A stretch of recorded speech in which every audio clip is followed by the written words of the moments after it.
Okay, well, it's 4 o'clock then. I'm going to bring the meeting of the Green Bay Sexual Offenders Residency Board to order for September the 9th, 2020. First, I just want to start off with the approval of the agenda. So moved. Is there a second? I'll second. All in favor? Aye. Aye. All right. I entered it and I got through. Hi. Okay, may I ask? Meeting passcode, I'm sorry, sir? that's the number. The person calling from Hello? 510-9595, could I get your name? Oh, yes, Todd Beiersdorf. Okay. I'm sorry, I didn't recognize my phone number. Okay. I'm going to put you on mute. Okay, Okay, second, I would like a motion to approve our meeting notes from our August meeting. Do I have a motion? So moved. Go ahead. Is there a second? I'll second. All in favor? Aye. Aye.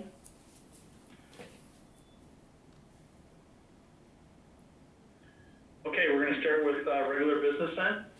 Our first appeal is Robert A. Bell, requesting move to 12225 1F Upper on Harvey Street. Dean, it doesn't look like he's Bill, on are the you on? call. It does not look like he's on the call, and I do not have anybody waiting to be admitted. Okay, then based upon him. I would suggest, if you've noted, he is requesting to move to the same address as Mr. Beiersdorf. You might want to see if they're together. I'm trying to unmute Mr. Mr. Dyer. Beiersdorf, are you on the phone? He's muted right now. I've asked him to unmute. Mr. Beiersdorf, we need you to unmute your phone, please.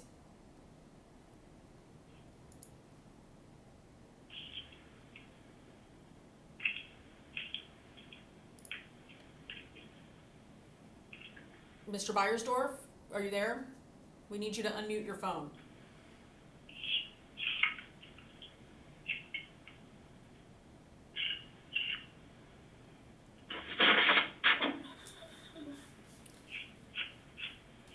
Mr. Beiersdorf, are you there? I still show him on here, but it doesn't appear that he's being unmuted. There we go. now. Hello? Hi, Mr. Beiersdorf? Yes, this is. Mr. Beiersdorf, are you also, is Robert Bell with you at this point? Yes, sir, he is. He's having a problem with his phone trying to get through. He's sitting here next to me. Is there a way you could hand him your phone and then we can? Absolutely, here you go. Hi. All right, Mr. Beiersdorf, we're here to hear your appeal. Mr. Bell. Mr. Bell, I'm sorry. Mr. Bell, I apologize. To hear your motion to 12225 1/2 Harvey Street, is that correct? Yes. All right. Before we begin, I just want to let you know that if we want to go into your educational programs, you have the right to that either in public or private session. Which would you prefer, sir? Public. Public, you said? Yes. Okay, great. All right, so it looks like,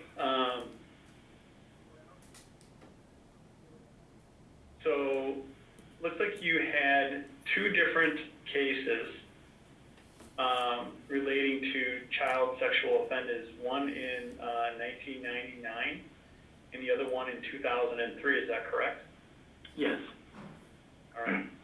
Could you please talk about the first one that happened in 1999, and please, just for the record, don't give a personal name of the person or your direct relationship, and just refer to Can you refresh my memory as to what it is? I mean, Sure, this is, you served 3 years probation.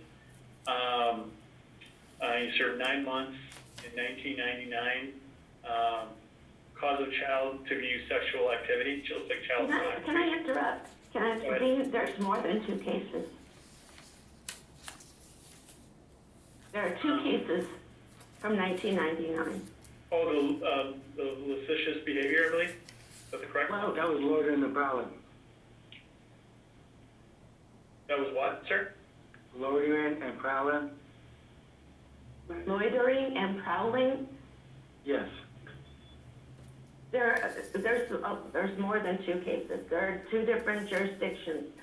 One's Florida, one's Wisconsin. Yes. Okay, so then there's a total of three then. in Grand No, Forks. there's more than that. There's one in 99 out of Brown County. Yep, I have Yes, 1160. One case, but two different offense dates. Causing a child to view sexual activity, yep, and lewd and lascivious behavior. Then there's 99 CM 130, a misdemeanor, which Mr. Bell was charged with exposing genitals to a child, excessive movable property, and disorderly conduct. Then there's an 03 CF 994. Let's see. Second degree sexual assault, use of force. Then there's 04 CF 557, failure to register. 04 565, felony, invading privacy in a public place. but those last two, those are not child sexual offenses. Okay, they don't have to be if they're, as long as they're a registered sex offender, and these are all related to the same types of offenses. I'm not saying it shouldn't be read into the record of what we're talking about. I'm just, in terms of, I wanted him to talk specifically around the cases for child sexual offense. I mean, if we want to go into all, we're more than welcome to talk about the bail jumping or anything like that too. I don't have a problem with that. But in terms of describing the offenses and how they occurred, I'd like to start with those, if that's all right. Mhm. So, Mr. Bell, in Yes. terms of, let's take them one at a time. So, you cause a child aged 13 to 18 to view sexual activity, lewd and lascivious behavior. Can you tell me how that occurred and who the victim? How did you come to know the victim, and how often this was done? I was in my doorway, screen door, masturbating. I had a t-shirt on only. A 17-year-old girl saw me in the driveway parking lot. She came out of her house in the parking lot and saw me. Okay. So did you know the victim at all prior to that? No, sir, I did not. I had just recently moved there. It was 6 months earlier.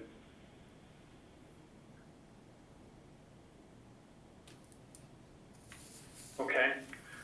And then it looks like, again, you had another case of the same type of offense in terms of exposing your genitals. Is that correct? Yes, to a 14-year-old girl taking a shower. So how did you, was that person living with you at the time, or how did you? No. You just walked into that victim's house, or? I walked up behind it, and I was looking in the windows. I was peeping Tom back then, and I would go around the neighborhood looking in windows to catch women changing clothes and in their bedroom. Okay. And then in 2003, you had a second-degree sexual assault. Can you Yes, talk about that was a 16-year-old girl. And did you know the victim prior to the assault? No, I did not. So can you tell me a little bit more about that case in particular? Did you seek this person out? Did you, stalk her? Tell me the situation and how it came to be. What I was doing was I was walking down the sidewalk, going towards Military Avenue, and Shauna, she was coming down the other way. I noticed her walking down the sidewalk. She was by herself. I grabbed her from behind, tried to take her in the bushes. We had a little altercation. She kicked me. I dropped her. She took off in one direction. I took off in the other direction. And then 3 hours later, the police came to my house and arrested me right then. They charged me with second-degree sexual assault with force. Okay. In regards to these offenses, does anybody have more questions as to the circumstances behind them? I do. On the first case with the masturbation, is that the first time you've ever done it? Or how often had you done it before you got caught? I was doing it for quite a while. Standing in the doorway or window or whatever? Yes, going in the windows. Is that what you were doing in Florida on those 2 other prowling cases? Yes. And when did those 2 cases occur? 94 and 93. Okay, so you had consistently done prowling and masturbation in public, looking through women's windows from 1993 through 99? Yes. Okay. And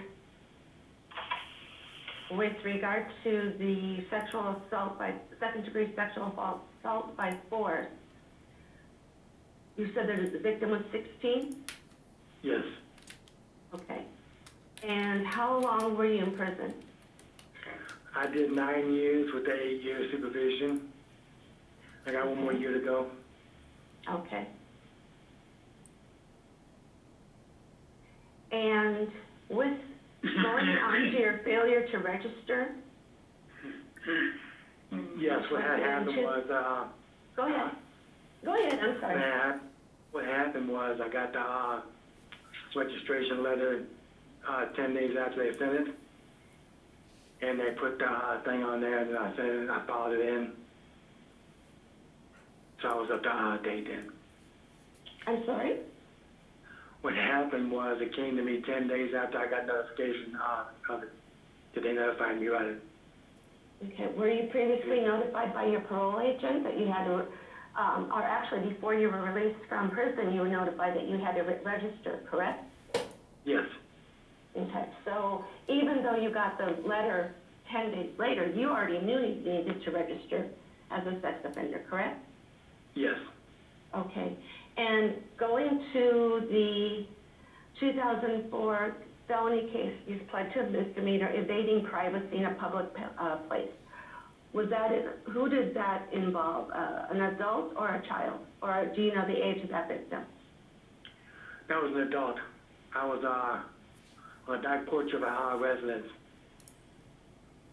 Did you live at that residence? No. And what exactly were you doing? I was looking in the porch window when she caught me. Okay, and what was you said she, was that the victim? Yes. And what was she doing? She was watching TV and saw the shadow of me coming behind.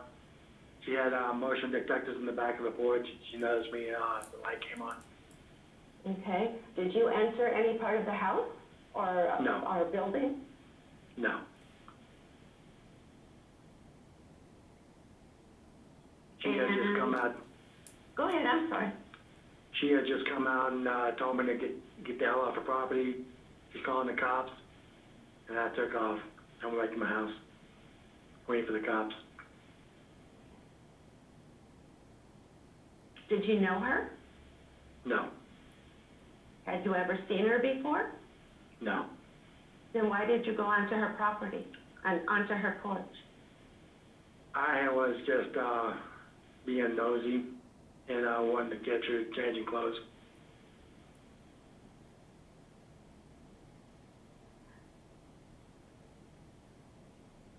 No further questions? Sir, are you currently employed? Yes.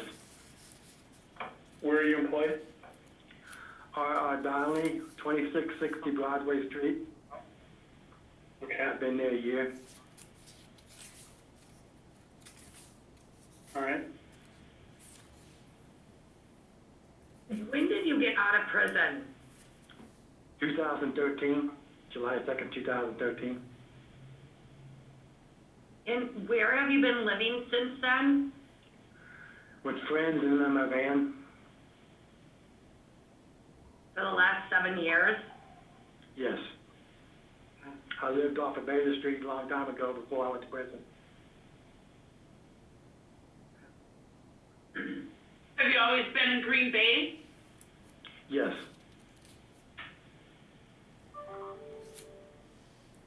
Can you talk about your treatment?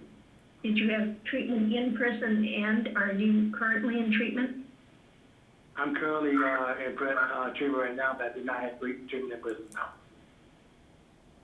And how long, since 2019? Yes, For about March 4 8th, years? 2019. Did that continue during the COVID crisis here or not? Yes, we were doing it on phone. We were doing it on phone chats. Still now? Are you still Ma'am? in? Are you still in treatment? Yes.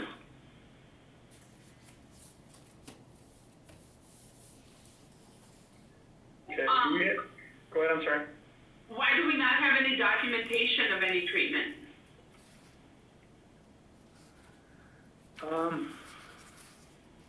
I just didn't get any. I just didn't get it. Lieutenant, real quickly, in regards to his statements, to his cases in Wisconsin, is that consistent with what you have as record? Yeah, so I have the 4 different cases for him, and some of the stuff, a few things wasn't accurate, and he seemed to omit quite a bit of it. I'd like him to explain further, go into further details about what I have here. I can do that. Yeah, could you please? Sure. First case I had was around December of 1998. In that, he was living in apartment complex in De Pere. He was going into the laundry room there and stealing women's underwear out of the dryers. He moved to Bader Street in Green Bay. That's when he started, he was window peeping, watching a woman go into her bathroom and use the bathroom. Then also watching her young girl get out of the shower and watching her for about 25 minutes as she was unclothed in the bathroom. When officers went to his apartment, they found 8 pairs of women's panties in his apartment. That was from the 1998 case.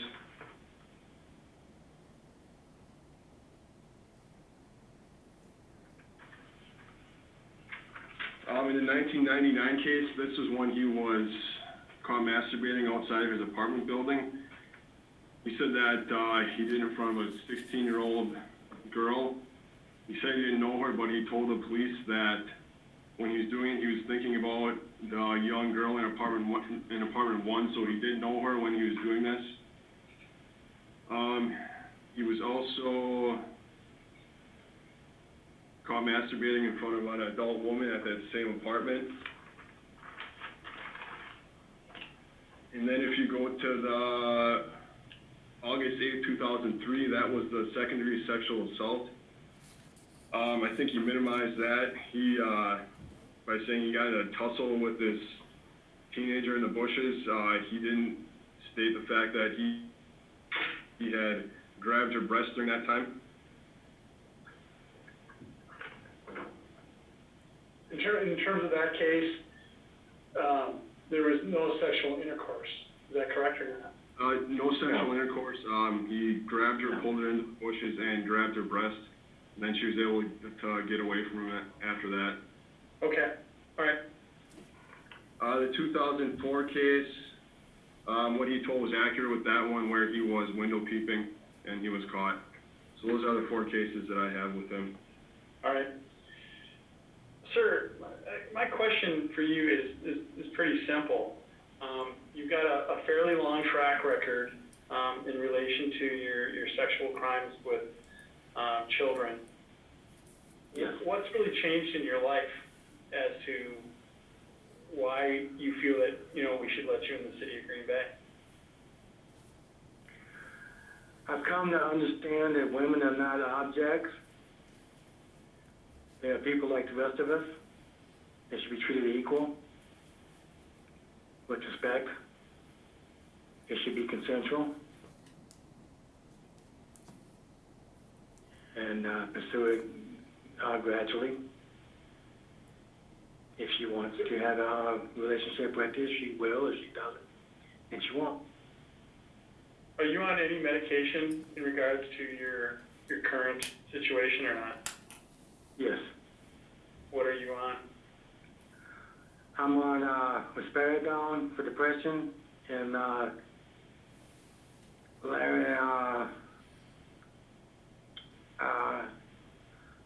Lanstantin.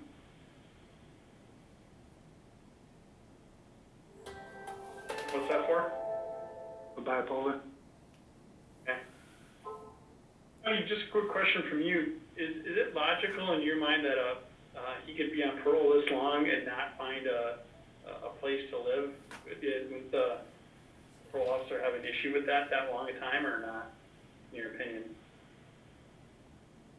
Were you asking that of? You, Heidi? Oh, I thought that's what you were asking me.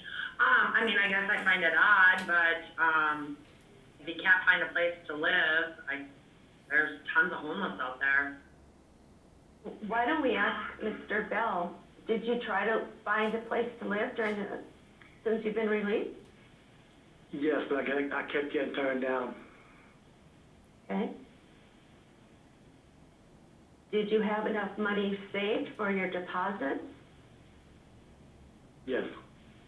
Okay. And how long have you been working for R. Donnelly? Since September 23rd of 2019. Okay. Where were you working before that? I was working through Remedy, the same company, since June 8th. Before that, I worked at Services Plus. Okay. Have you been consistently employed that whole time? Yes. Since you've been released from prison? Yes. Okay. So you're saying not only within Green Bay, but other places in the surrounding community you've tried it and no one's accepted you? Right. Mr. Bell, did you live at the halfway house at all? The TLP? Yes. The TLP was where I first went to. I lived there for 4 months before before I got my van. And I was living at a friend's house for 9 days, and I would leave and come back after 9 days, after 1 day. So when you were released from prison, you went straight to the halfway house, is that correct? Yes.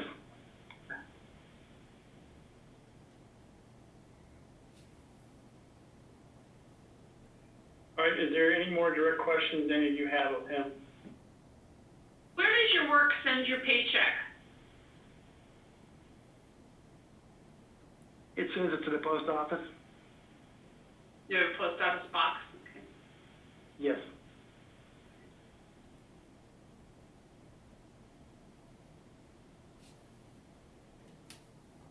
All right, if there's no more questions, does anybody want to, or sir, do you want to say anything else prior to us making a motion? Actually, I do No, I have a don't. question for Mr. Bell. Go ahead. I'm sorry, one sec.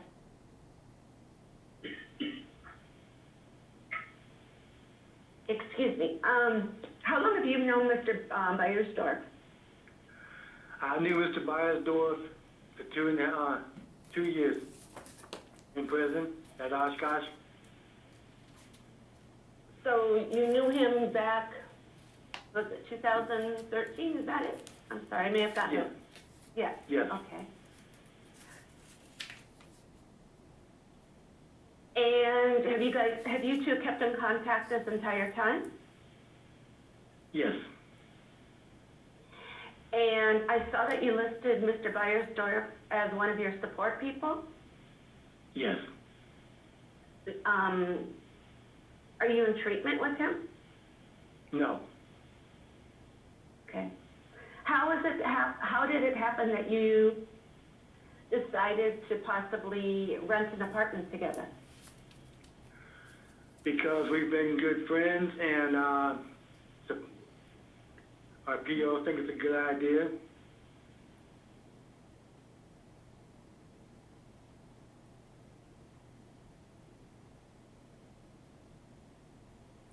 Melissa, you're muted. Thank you. Why has it taken you this long to get enrolled in sex offender for treatment? Because I had to wait so long for the PO to get me into it and establish where I was going to go. I went to Alpha at first, and then we got a group in Green Bay. We've been at the Micah Center since, I want to say, August of last year. You're muted again. How long is this treatment? It's a 2-year program. Okay, and I'm sorry, can you tell me again when you started? March 8th, 2019. Okay. Who leads the program for you? Excuse me? Who leads the program for you that you're in? Marshall? I don't know his last name. You don't know his last name? Okay. No. I think it's Kirkpatrick, I'm not really sure. All right. Any more questions of him, Mr. Bell?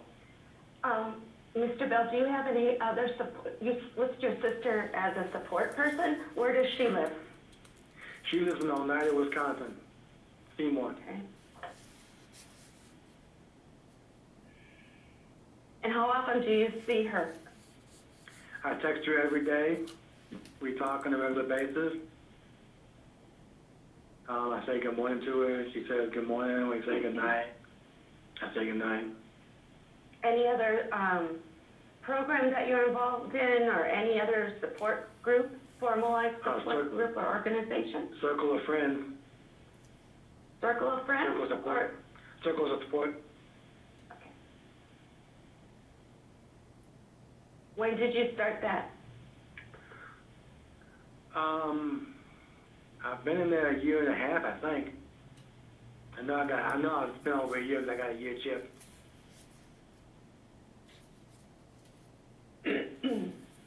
Excuse me. How come you don't have any of that written down? Press C.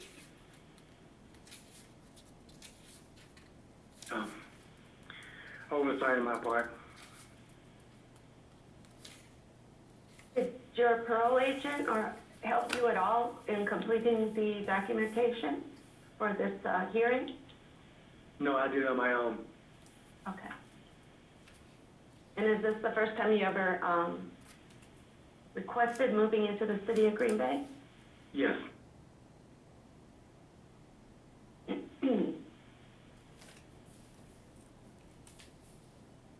Well, I'm ready to make a motion. Sir, just before we make the motion, do you want to say anything before we proceed? No. Okay. All right, does anybody want to make a motion? I will make a motion, address specific for 30 days, and I don't like making 30-day, I'd rather have them longer, but due to Mr. Bell's history, I think 30 days is all I feel comfortable with. And then at the next hearing, Mr. Bell, I need for you to bring proof of attendance in your treatment program, proof of attendance in circles of support, proof that you're employed, and let's see, what else was there? Treatment information or? Yes, that as well. And what they mean by that is how you're doing in that treatment from the person that's giving it. Will do. All right, is there a second, second to that motion? I will second. Okay, we have a motion, to approve him for 30 days, at which time he would come back and bring documentation as to his employment, documentation as to, his, programs he's in and how often he's attended. And then lastly, what the current program manager feels how his progress is in those particular classes.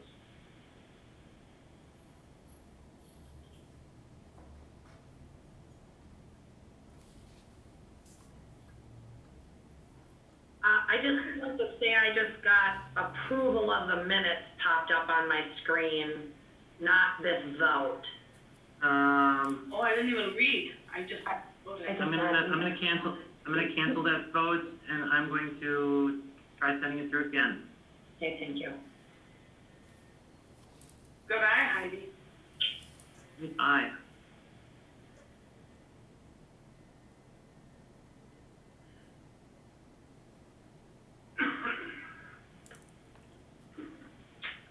All right, let's try this again. You should have the vote.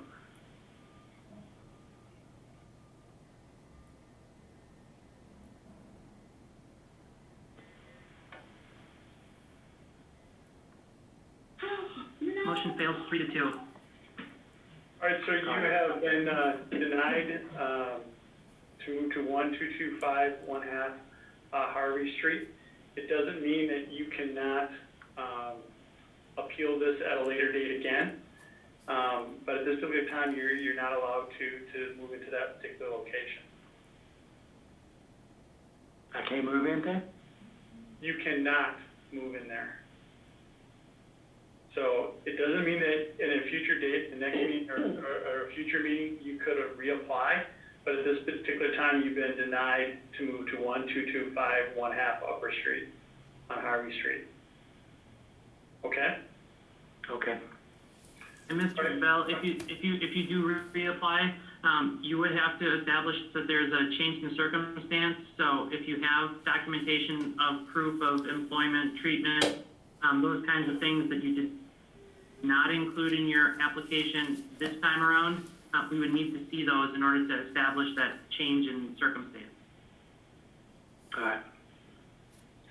All right, next up is Mr. Delman. Let me take him off of mute. There's off mute. Hello? Hello. Mr. Delman? Yes? All right, thank you for taking your phone off mute here. I'm just checking. So it looks like you're looking to move to 1307 Royal Boulevard, is that correct? Correct. And your current address is 2134 Rainbow Drive?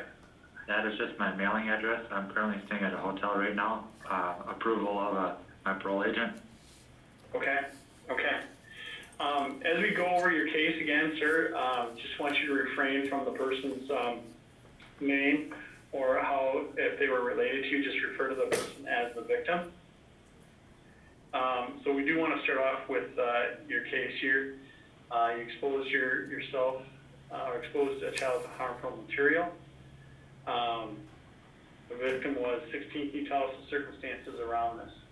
I guess I was more or less kind of being nosy, and one of my friends was dating her, and I guess they had an altercation, and I guess I stuck my nose in to figure out what was going on between the two and how she cared for him yet, and they wanted to still be together, but her parents, I guess, filed a restraining order on him, and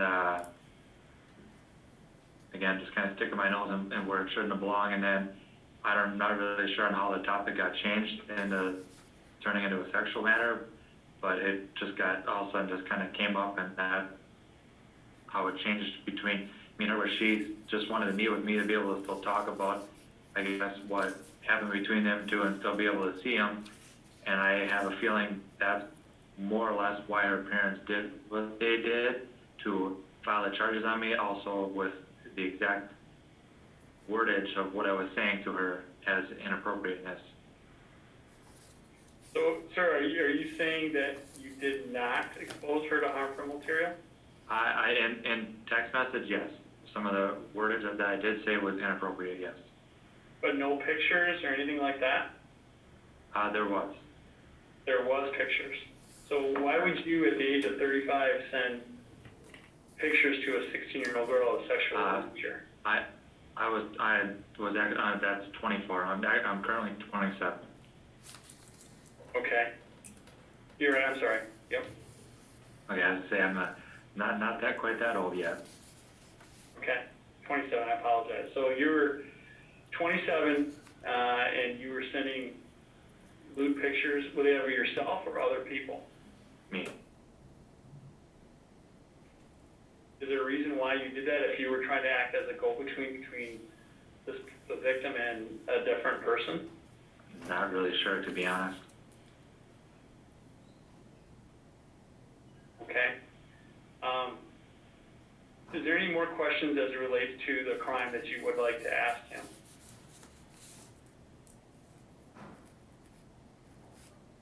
Did you serve any custody time? I did 18 months in prison. I went from Dodge Correctional to Racine County Jail due to the overcrowding. Okay. Officer, in regards to how he described what happened, is that correct in the record?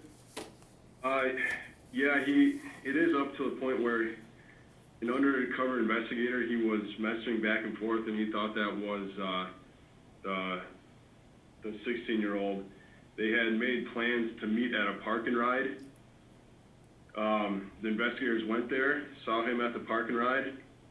While the investigators were there watching him at the park and ride, he had sent a message to who he believed was the 16-year-old asking when she was going to get there. So he didn't state any of that part.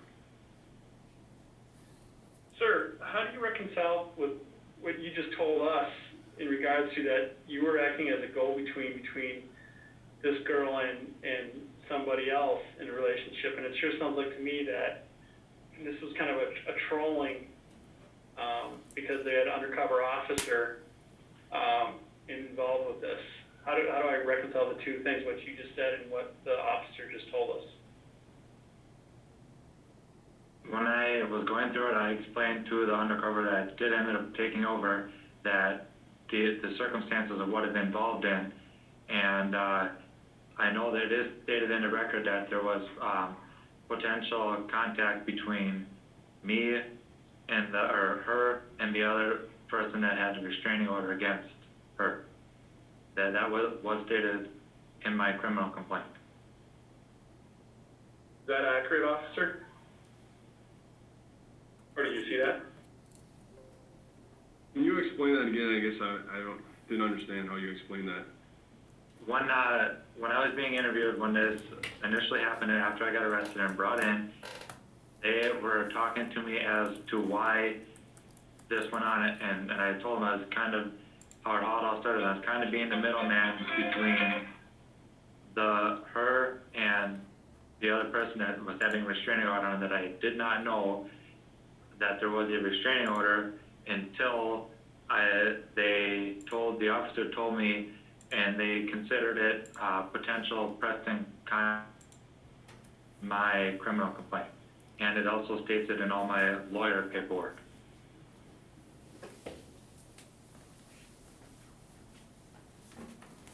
So I guess what I'm hearing, officer, is that he believed he had a relationship with the victim prior to the undercover officer taking over in terms of their communication with the victim. Is that correct, sir? Yes. Yes, so the way I'm understanding the criminal complaint was that this victim was the ex-girlfriend of his friend, and that's how they knew each other. Okay. And then he had started communicating with her, which then led to sexually explicit communications, which alerted this victim's parents, who then contacted the police, who then began their undercover operation where an investigator was acting as the victim. which then led to the sexually explicit messages back and forth, and the ultimate meet-up at this parking ride that was supposed to happen. Okay. Any more questions from any of you in regards to the particular case, or else I just want to talk about his treatment programs? When did you get out of prison? I was released April 28th of this year. Okay, and where have you been staying I've been staying at a hotel. the whole time? Yes, Okay, and you are on extended supervision for 2 years, is that correct? yes, ma'am. Okay, thank you. And sir, are you currently employed? Yes, I am. Where are you employed? I'm applied at Trudell Trailers, it's 2049 Creamy Road in De Pere. And how long have you been there? I've started there on the day after I got released. I started right back up there. Previously, I worked there for almost 2 years. Okay. Sir, in regards to your treatment programs, you have the right to talk about them either in public or a private session. Which would you prefer? We can do it public. Okay. So right now, I'm looking at what you filled out, and currently it says you haven't done any treatment. Is that correct? Correct. And are you involved in any treatment programs at this particular point? I am not. I am waiting on a start date from my agent. I did discuss with her about a start date, and she said she would let me know due to COVID going around that I have not had a start date. And as soon as there's something available, she will let me know. Okay. Has your agent seen this application? Because I'm looking at it right now, it doesn't have the agent's signature. I did talk to her about it, and I said, because I haven't started any treatment, that I don't think it was needed for her to sign, but she had said she has seen them, but she did not see mine. Okay. I have a question for you, with regard to, your mom and stepdad, your support. Where do they live? They live at the address that I had this letter sent to at 2134 Rainbow Drive. Okay. And your other support, Scott, Jill, and Trent. How do you happen to know them? Scott, Jill, and Trent, I grew up down the street from them, and I've been friends with Trent for a long time, and then I got to know his parents. We've been friends for a long time, and we've had a lot of nights working on stuff, and they've, kind of always been there. If I needed something or if they needed help, I was always there for them. And let's see, I have a question regarding the landlord letter. Can we go back to the treatment? Sure. Okay. Thank you. So what kind of treatment is your agent waiting to get you into? She said it would be a sex offender treatment, like it would be a 6 to 12 month program. Okay. Because I'm looking at your judgment of conviction and I don't see that the sex offender treatment was court ordered. However, it looked like at one point you weren't eligible for the substance abuse program. So do you have an issue with drugs or alcohol? No, ma'am. Okay. All right. That's all I had. So if the landlord letter, all the it's not specific. For my purposes, it's just, I believe the language was fully aware of his indiscretion. Do you know the landlord? I do. He's actually sitting right next to me. Would you like to speak with him on any questions you would have? That would be great. Thank you. All right. Hello, my name is Rick Nelson. And could you state your address, Mr. Nelson? It's the commercial properties, 1317 Velp Avenue. The apartments are above 1317 on Royal Boulevard. Pretty much the building takes up the whole block. Rachel or Deanna, do you need more information than that with regard to his address? No, I looked it up on the map, and that's right, it is right there where there's a little strip mall there on Velp, and that's where the apartments are. Okay, thank you, Mr. Nelson. My question is, do you know what, Mr. Delman was convicted of? Yes, ma'am. It was, brought to my, through his friend Scott and Jill. I've been friends with them people for about 20 years now, and it brought it to my attention. And, Andrew has been helping us out with the commercial real estate and remodeling. And, I talked to his mom. I had his mom come in and we talked. I think she's really hurt on what he did. I talked to Andrew's parole officer, and she stated that she has no concerns, and he does what he's asked of him to do. So my plan is not only being a landlord, but my plan is to have him, to surround him with good, positive people here, and I think we can really help him out. And I truly believe he's a good young man who just made an awful, awful mistake.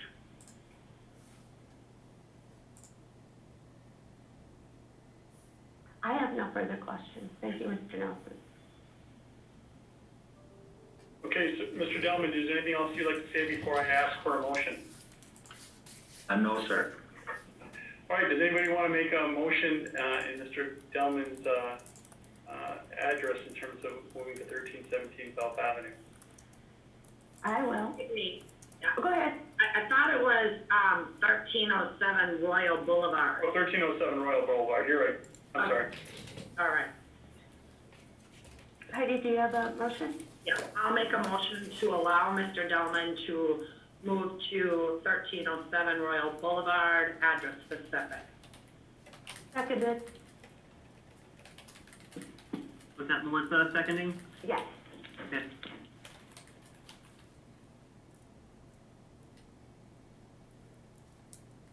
All right, you should have the vote.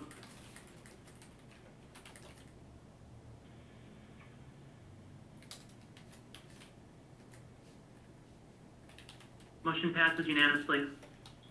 All right, sir, you've been approved to live at address specific. Where would you like that sent to that particular location or to your P.O. box? You can send it to the 2134 Rainbow Drive. Okay.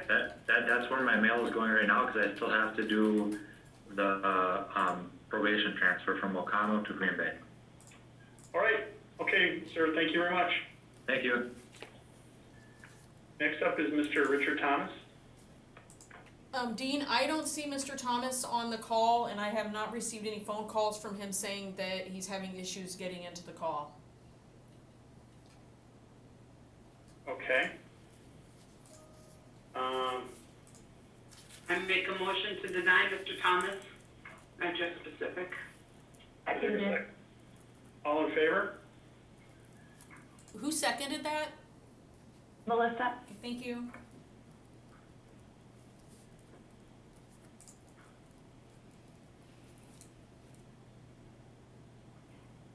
Should have the vote. This is a motion to deny, so yes is to deny.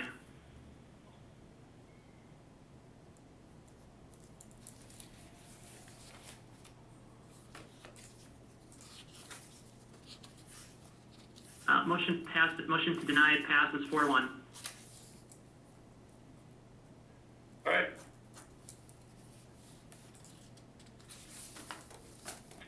Okay, next up is Mr. White.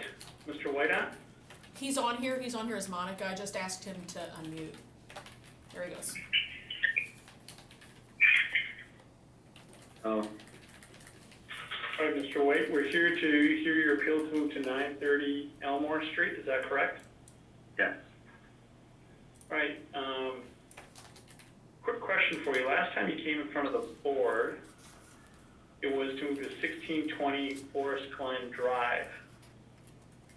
Yes. But the address that you're saying you're currently at, is that in the city of Green Bay? Yeah. Dean, So that how long address have you is, lived there?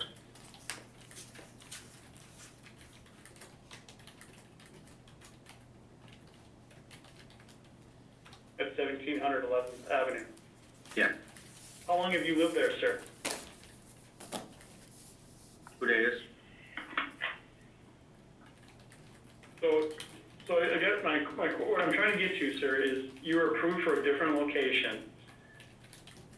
I mean, did you lose the apartment? What happened? Because Dean, obviously you're saying your current address is 1700 11th Avenue. the 1700 11th Avenue is not in the restricted area, I checked. It's Oh, it's not in a restricted area? Yeah, it's in that little pocket that it's not in a restricted area. Okay, okay. All right, so can you tell me, sir, I guess why you need to move to 930 Elmore Street first? I am currently in a group home, adult group home, and they want me to move there to be around a different people. So, cause I just got out of jail, and I need help with transitioning out of jail. Okay. What were you last in for, sir? Probation revocation. And what was your revocation for?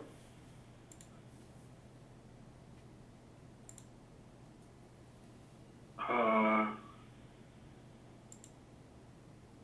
can't. Charges I was found on. I don't remember the specifics. I think it was,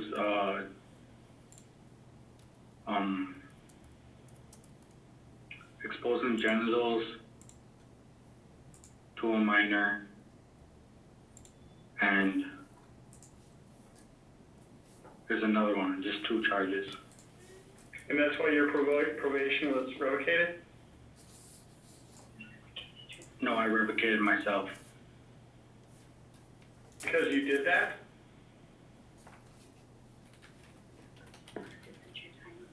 No, because I wanted to serve my time and not be on probation. You wanted to serve your time and not be on probation? Yeah. So I revoked myself. Okay. Mr. White, how long were you in custody on the revocation? 15 months. Okay. And was this out of Shawano County? Yes. Okay.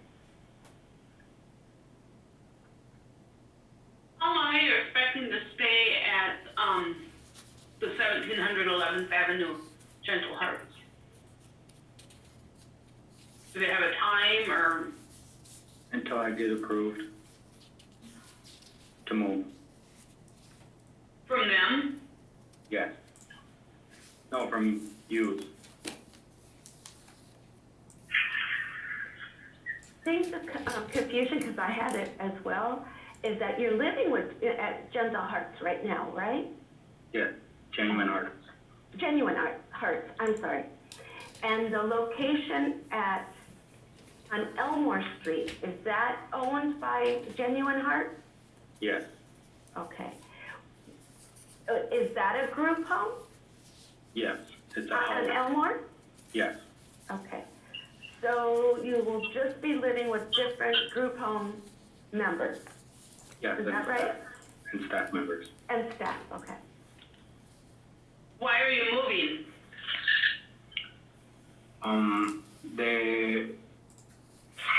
I thought I said this before, because to transition out of jail, to be around someone else, to help me not be alone, like I was in jail. Because I get depressed when I'm alone. And no one else is at 11th Avenue, and you're there alone? Just me and a staff member. Okay. There's 24-hour staff member around. How many people will be at the Elmore address? Just one so far. Just you, or you and someone else? Me and someone else and a staff member. Okay. Is your legal guardian also on this call? No.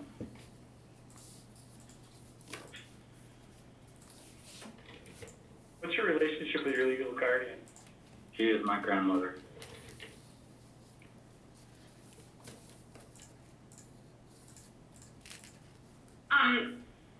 Can felony F and felony I be explained to me, what that means?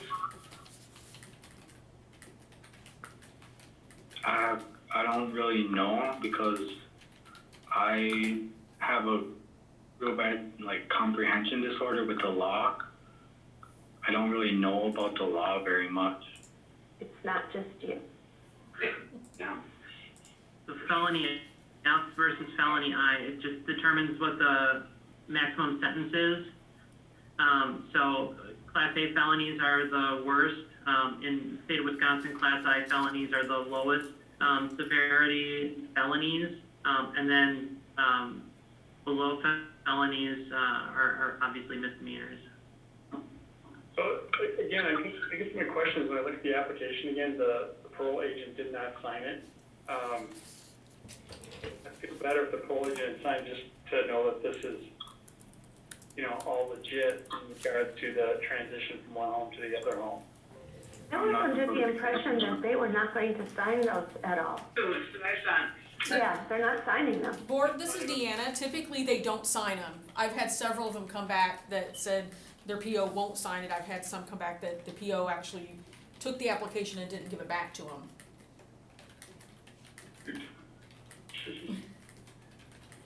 Okay. And I currently do not have a probation officer because I am not on probation anymore. All right. Mr. White, do you know anything about the person you're going to live with at the Elmore address? He is a male and he keeps to himself. But he will come out and talk once in a while.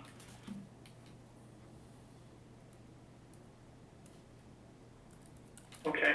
Do you know how long you're scheduled to be there right now at that particular location? Do you know the length of time yet, or is it open-ended? At Elmore? Yep. Open-ended. Okay. All right, does anybody have any more questions for him? There were people who wanted to speak on behalf of Mr. White. Okay, go ahead, Rachel, if you want to just call them up one at a time. If you have a name. I believe It's Monica and Peter, and Monica might be there with Nathan. So. Yes, Monica is here.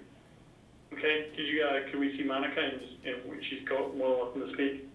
Hello. Hello, Monica, can you state your name and address, please? Yep, Monica Turbiatis, and my business address?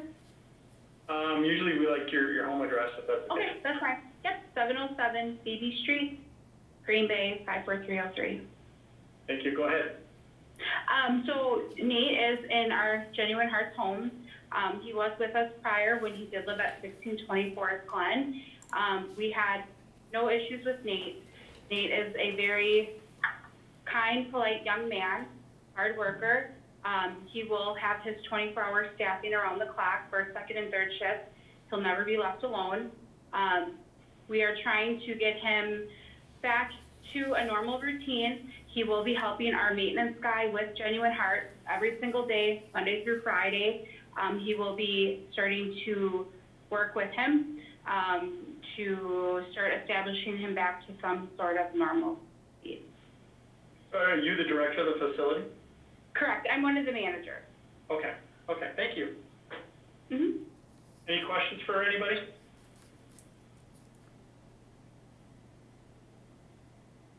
All right, thank you. Thanks. And was there anyone else who wanted to speak either for or against Mr. White? No. Okay, does anybody want to make a motion in Mr. White's case? I have a question for Monica. Yeah. If we were to require that Mr. White take part in a sex offender treatment program, Okay. would you be able to facilitate that? Yep, absolutely, we would be able to give transportation. He is doing counseling service with Tor Atkins through Oneida Behavioral Health. Do you And I think prior to him, the last time putting himself, when he revocated himself, he was doing those classes, those sexual offender classes with Tor and, by the police station in Oneida. He was going weekly, doing those. So if it is something that you guys are requesting, we could definitely set that up and we would provide transportation there and back for him. And Tor does the sex offender treatment also. Yeah. Okay. I'll All right, does anybody want to make a motion? make a motion. Go ahead. Motion, does somebody have? Oh, okay. Motion to approve address specific for a period of 90 days. I would ask that Mr. White specifically enroll in the sex offender treatment programming at TOR and show proof of acceptance and attending the program, and just how letter from the program director or the person who's facilitating the program, just to see how you're doing or tell us how you're doing. And what was the length of time again? 90 days. My concern is with his revocation, the fact that it was 15 months ago, and it was for exposure, and it didn't sound as though he's had any treatment, or we haven't received anything regarding treatment of that, or for that offense. Okay. All right, is there a second to her motion?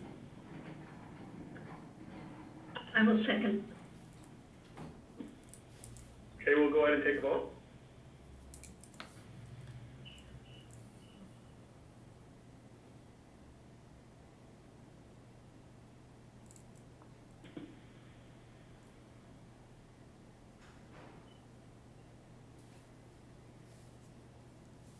Motion passes 3-2. All right, Mr. White, you've been approved for 90 days, at which time you'll have to return back to this meeting with documentation as to that you entered in a sexual offender treatment program and documentation of that. You understand? Yes. Where would you like the approval letter sent, sir? Main address, office address. Okay. So it's at 930 Elmore Street? No, do 1566 1566 West Mason Street. West Mason Street. All right. Thank you for your time, sir. Thank you. Hi, board, I just need to see who just entered the meeting. Person who called in from 360-9210, can I get your name, please? Yes, this is Richard Thomas. Okay, board, we have Mr. Thomas on the call now. How would you like to handle? I'm sorry? I'm speaking to the board. Oh, I'm sorry, okay.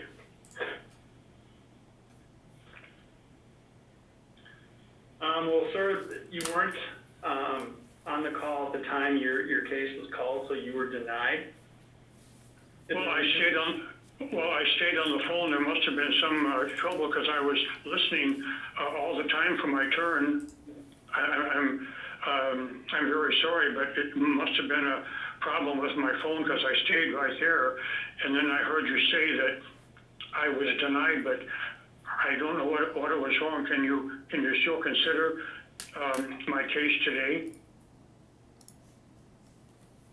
We just would need a motion to do that. Please, yes. I mean, I stayed on the phone with you all the time, and I don't know why. And then I heard you mention my name, but I don't know why you couldn't hear me.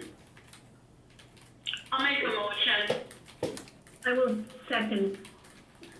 Okay, so the motion is to allow Mr. Thomas's appeal to continue. He will be moved to the last the last one after Christopher Altman. So, just need a vote on that? Okay, should I just stay on the line now with you, right? Yes, now you stay on line, just put yourself on mute, sir. Put myself on mute? Yes, until your case. And then how do I know when I should, take the mute off? I can put him on I mute. will, I'll call your case. Okay, so we'll leave it on, mute until I hear you? Yes. Okay, yes, I will do that, thank you. I'll do that right now, okay. We still have to vote though. Yeah, Both of them. so the motion was made by Renee, who was it seconded by? Okay. Okay. May I ask, it's just common practice? I was wondering why we couldn't just take him right away. It's not fair to the other people that are in line. Okay, just wondering, okay.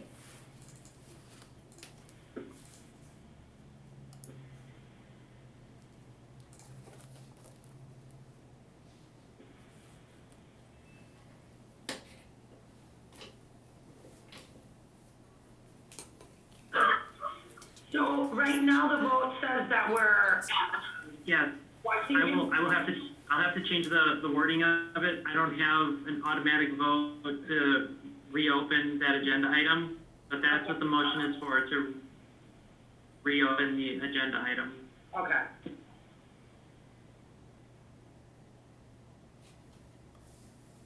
Motion to reopen the agenda item passes 4-1. Okay, next up is Mr. Joshua Lemeron. Hello? All right, Mr. Lemeron, we're here to hear your appeal to move to 201 Huth Street, Apartment 6, is that correct, sir? Apartment C, I already was approved to live here. Right, back in July. Yeah. Okay, sir, so we're just following up in regards to the motion that we made 60 days ago in terms of information regarding your treatment program. So again, I just want to reiterate before we begin, you have the right to do this either in public or private session, which would you prefer, sir? Public. Okay. I just want to verify here that you've attached documentation real quick, hang on. There should be 2 letters in there from Pablo from Hanger. There's one from August 10th, and then there's one from September 4th. Yep, I got them. Does anybody have any questions in regards to this documentation?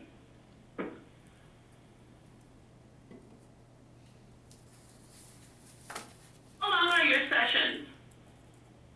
Usually about 30 minutes to an hour. Sir, and how long are you expected to be in treatment for this program? I have no idea. I just know I'm in SO2.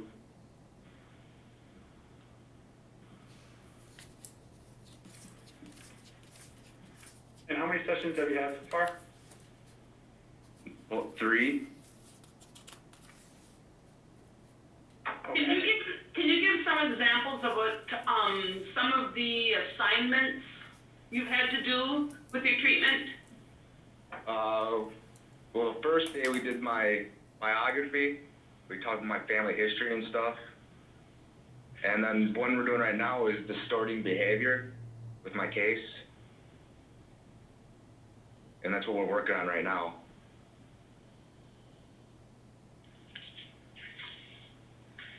So go into that a little bit. Like distorting, like, you know, facts or intent, and distorting, like, responsibility and stuff like that. And Would that be like minimizing? yeah.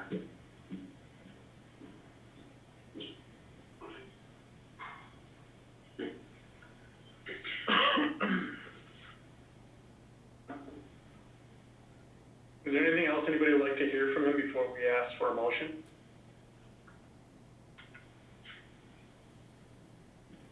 All right, I'd like to make a motion to approve Mr. Lemeron to 201 Huth Street, apartment C, address specific, for a term of 90 days, at which time we can get more out of his treatment program in terms of what he's learning. I'll second that.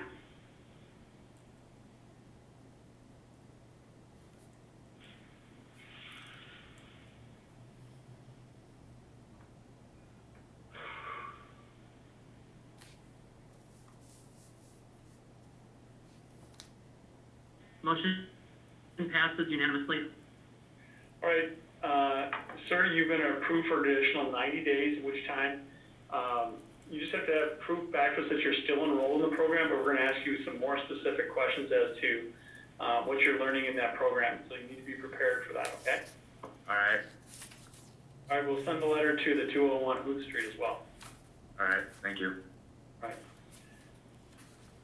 right. Next up is Mr. Bruce Rahag. Let me unmute him.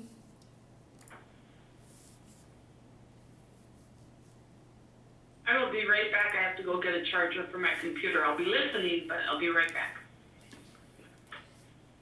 Okay, looks like Bruce is unmuted Hello? now. Hello? Yes. Hello? Bruce? Yes. All right, Bruce. So you're back here after 90 days in regards to looking at, board would like to see what the judge has approved in your particular case in terms of, judge would like to have an address which Bruce would move should state release him.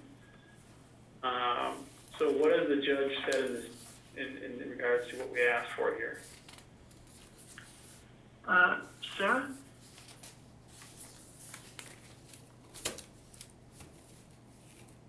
Sir?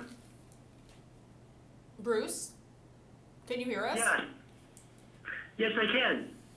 Okay, Dean, you might need to ask the question again.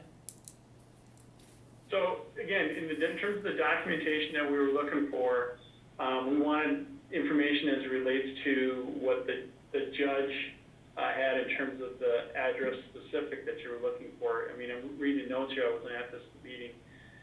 And then it has court hearing in July. The judge would like to have an address which Bruce could move to should the state release him. The board would like to go back to see what the judge approves. So has the judge approved you for this location? Do you have any documentation to that effect? Oh, sir, I need to say something. Go ahead. Sir?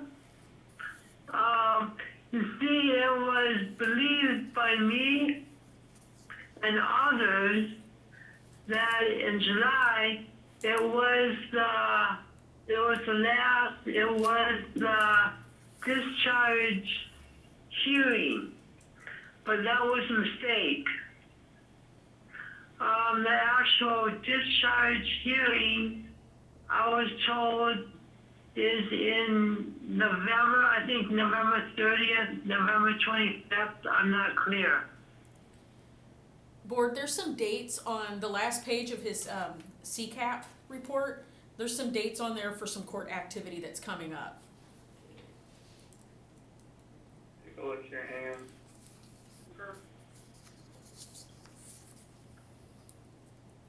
So I'm assuming he is a 980, and he is, Yes, okay, and are you currently residing, through like a state facility, but in, New Franken?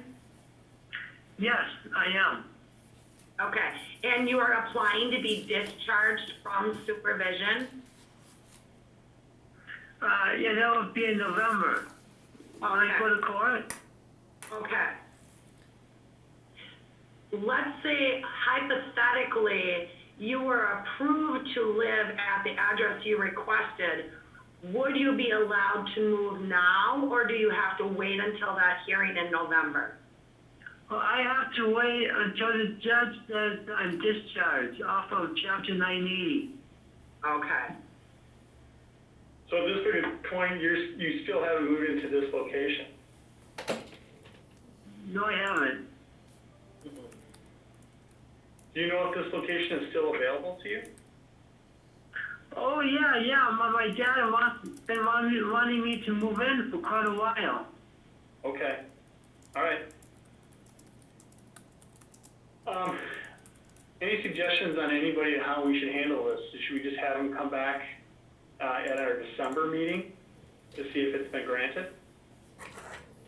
Does he need a place before he will be released from it? From the 980? Does he need to have an approved place? You mean between the court date and the meeting that we would have in December? Is that what you're saying? I guess, because I thought that sometimes, unless they have an approved place, that they won't, let Well, them I'm out. going to approve it, just that he has to come back in December to let us know if it was granted or not. So like we did last time, we carried this for 90 days thinking that his court case was in July. That we would just do it again, that he had to come back in our December meeting to show proof that he's been discharged. Okay, that's all. Approval. Okay. Hello? Yes. It was my understanding that I was already approved that I can live with my dad when I get discharged. Well, sir, it was dependent upon you being obviously discharged within this time frame. That hasn't happened yet, so we have to reauthorize you until we get the motion of dismissal. Oh, okay. All right. All right, so I'm going to make a motion to approve Mr. Verhaag to the 1331 Division Street, at which time he'd come back in December and show proof that his case, that he's been discharged. Is that a 90-day approval? Let's see. Yes. Yes. I'll second.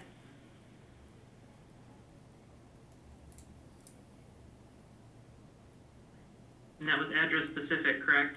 Yes, sir. I wasn't sure if you said the magic words. Yeah, I didn't actually. Thank you for reminding me. All right, you should have the vote.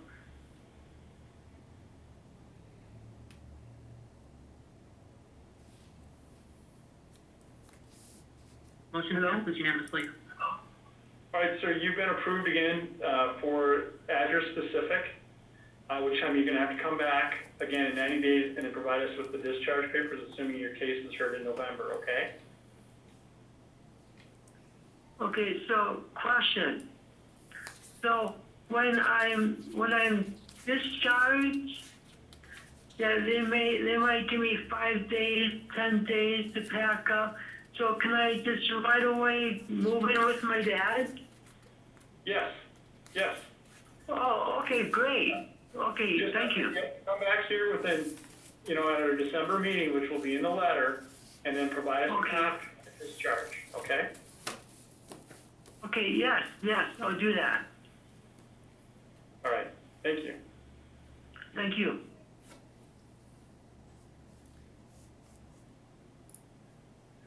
All right. Next is Mr. Beiersdorf.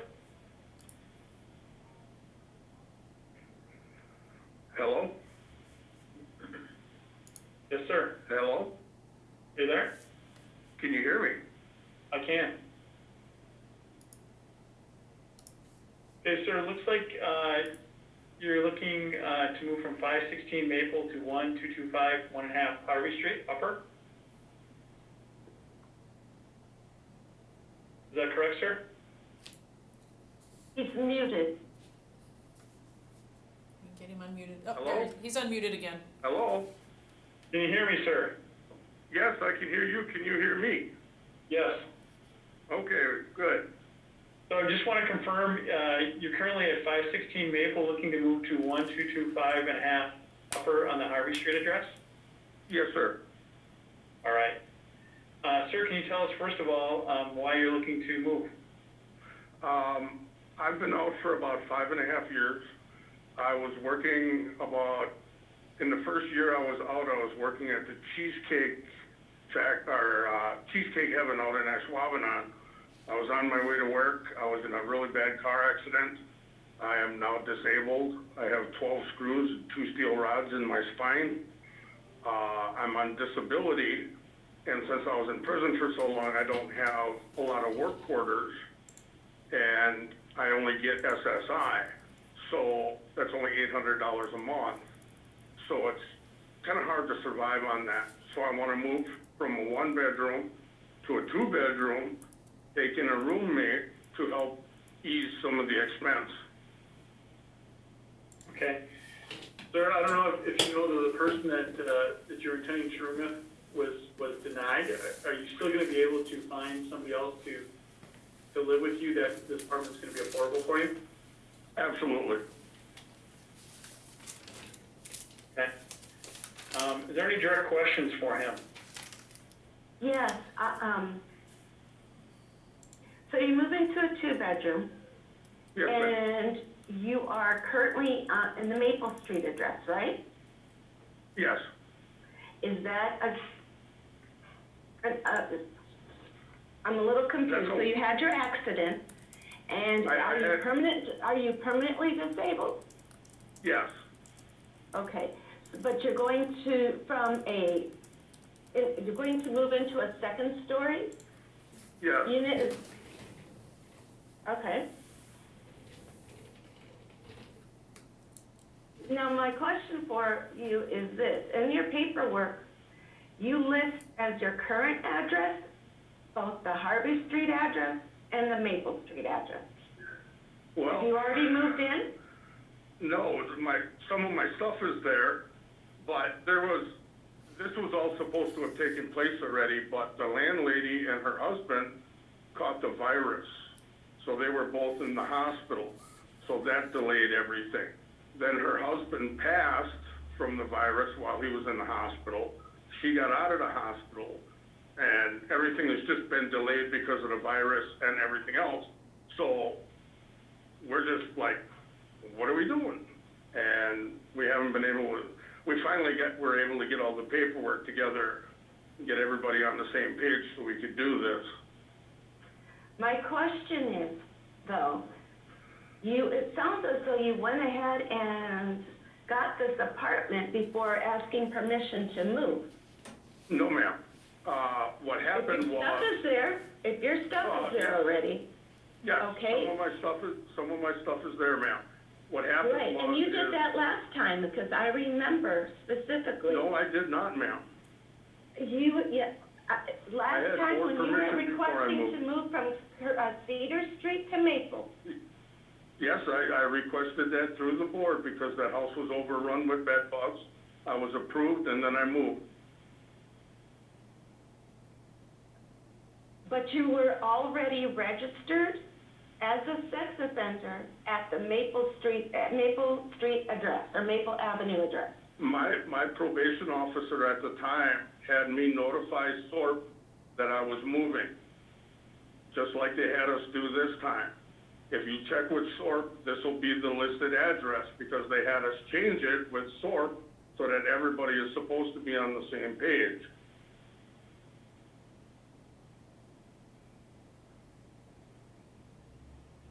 When you say, are you talking about the Sex Offender Residency Board? When you say SORP? Yeah, I believe so, yes. No, he's not. He's talking about the registry. Yeah, he's talking about the Yeah, sex offender registry protocol. registry. Okay. Yeah, Okay. they made us change our address and everything with them. I don't know why. I don't know how the POs are doing this anymore. All I know is I'm caught in the middle right now. I've got a 14-year-old cat. We're not ready for this. We can't be in transition again.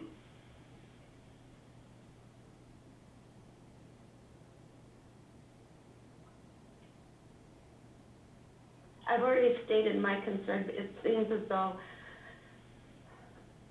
Mr. Beiersdorf seems to put down addresses before his approval, and I don't know. In any event, has been what I've noticed. Yeah, well, the reason that this had to be done when it did is because on a Friday night at 9 o'clock, the landlady, Bao He, showed up at the Maple Street apartment and said, if I want this apartment, I've got to get some stuff in here. I've been trying to get a 2-bedroom for over a year because I just can't afford to live on disability. And this is all bollocksed up with the virus and Bao He, the way she's doing things, and I'm caught in the middle and don't know which way to turn. I've done everything my probation officer has said. I've made her aware of everything that has taken place. I'm doing what I was told to do, ma'am. Is your landlord, Bao He, the landlord of Yes. both addresses? Okay. Yes, she's the landlord of both addresses. Her and I have been talking. I've been trying to get a 2-bedroom for over a year, but she didn't have any that came open, and no other buddy that had any would rent to a sex offender. So when she's got this one open, like I said, she showed up in my driveway at 9:30 at night, handed me the keys and said, you got to get out, you got to move. And so our stuff is scattered and everything is in chaos. And then, she ended up in the hospital with the virus, then her husband passed and everything else. And I'm just caught in the middle. I just want. Okay. Does anybody want to make a motion in their case?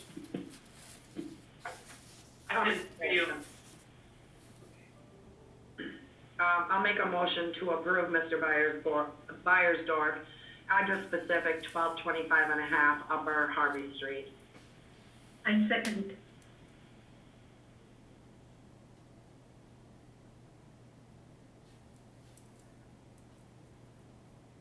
Did you specify address specific? Yes, I did. Okay.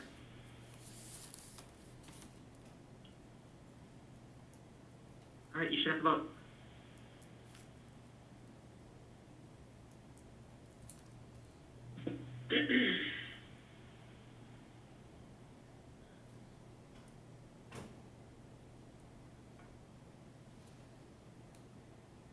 Motion passes unanimously. All right, sir, you've been approved to move to 1225 1/2 Upper Street, Harvey. All right, thank you folks very much. You have a nice day. All right. Bye now. Next is Mr. Christopher Oatman. I just need to unmute him.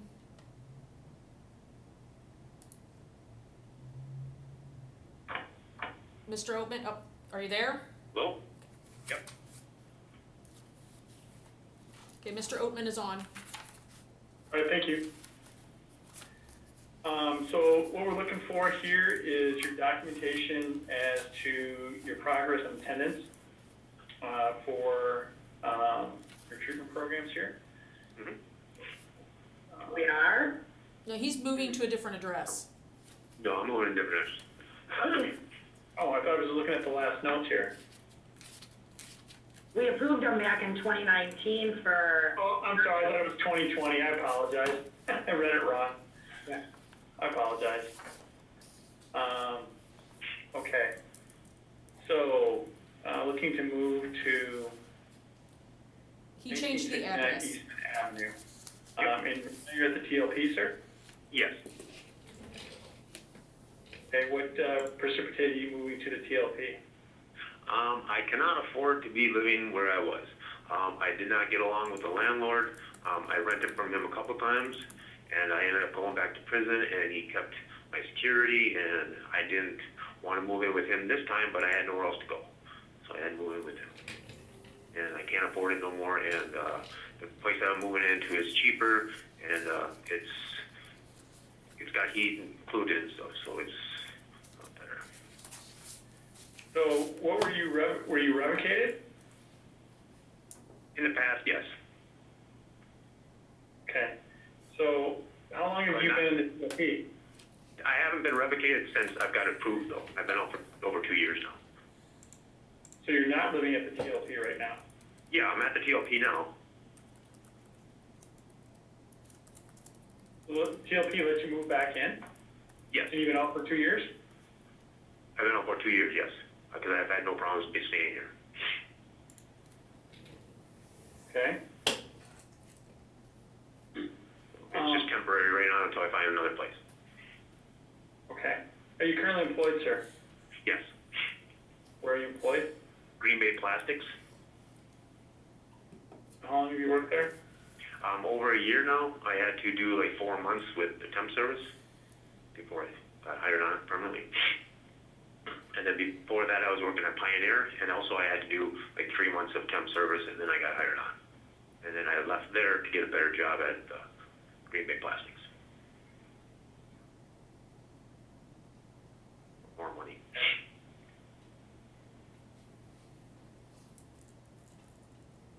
All right, is there any direct questions anybody has for him?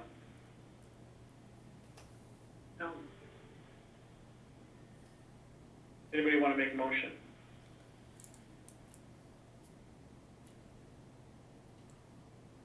I'll make a motion to approve Mr. Oatman to address specific, 1969 Eastman Avenue, number 5.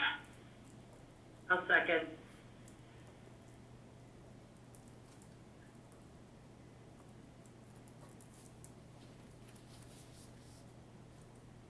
Should have the vote.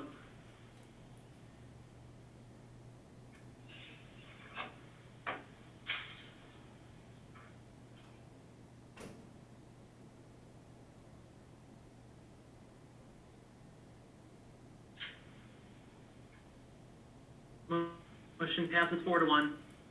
All right, sir, you've been approved to 1969 Eastman Avenue, apartment 5. Would you like it letter sent there, sir? No, I have a PO address right now. If you could send it there. Do we have that on file? I do not. Could I get that from you, Christopher, please? Yep. PO Box 285, Green Bay, Wisconsin, 54305. Got it. All right, thank you very much, sir. All right, thank you. Bye now. All right, Mr. Thomas. Mr. Thomas, are you still there?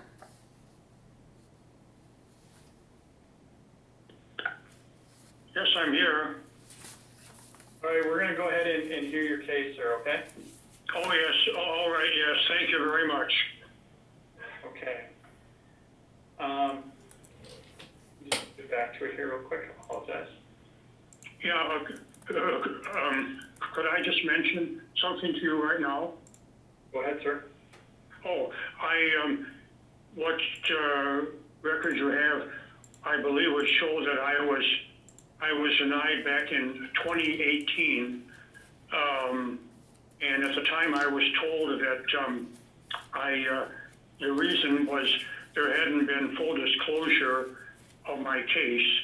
And at that time I wasn't sure exactly what that meant, but then there was someone there, another person, not one of the board members, but someone who had said that I did not fully disclose what the situation was with regard to my case. Well, the only thing that I would say about that is the only person that, at least from what I would understand of it, that I would fault on it was my attorney. And the reason I say that is because I admitted to 2 charges that the district attorney charged me with.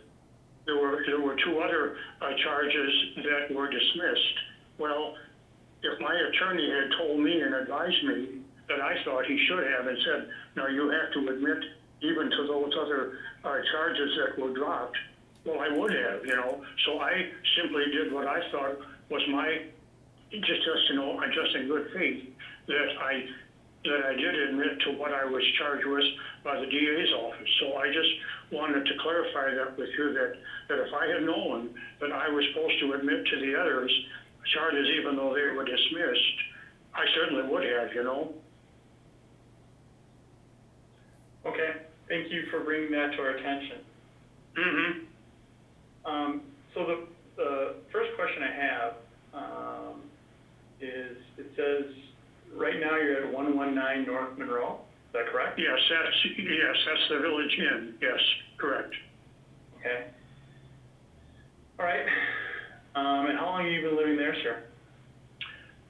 let me think back, this is September, I think I moved in here in April. Yes, I believe it was in April sometime, I don't remember the date. Okay. And sir, are you employed?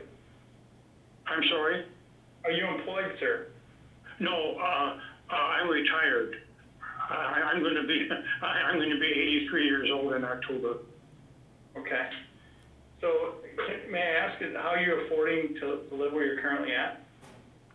Well, this was the situation when I was incarcerated last year.